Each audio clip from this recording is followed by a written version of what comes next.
কেমন লাগছে তোমাদের? খুব ভালো লাগছে। বাবা ডান দিকে পাহাড়। আমরা এখন আছি শিলিগুড়ির এনজিপিতে। এই যে বর, এই যে মা, এই যে আমি। এখন আমরা যাচ্ছি দার্জিলিং।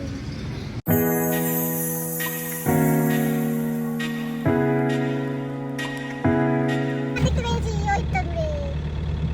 এখান থেকে কতটা ক্লিয়ার আসছে, এই তো। আর পাহাড় ভীষণ ভালো আসে, বোঝাতে পারবো না। এবার এই পাহাড় দেখতে ভালো ভালো না কাটতে হবে। এই তো পাহাড় ক্যাপচার করছি, কত কত বছর পর দেখছি পাহাড়। বাবা ডান দিকে পাহাড়, বাঁ দিকে না, ডান দিকে তাকাও। পাশে ধরলাম আসে না দিয়ে না না, জিও জিও।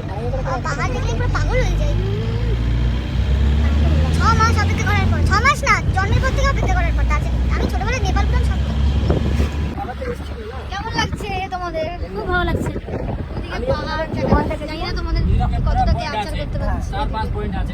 হ্যাঁ গোপালদারা টি গার্ডেন আছে। বাবা এসেছিল, বাবা তো জানে তো এইসব জায়গাগুলো, ওই জন্য বলছি। আমি যখন 0 পয়েন্টে গেছিলাম তখন ওখানে কাঠের ঘর ছিল, ঠিক আছে, উপর একদম উপরে কাঠের ঘর, ওখানে স্টে করেছিলাম 0 পয়েন্টে।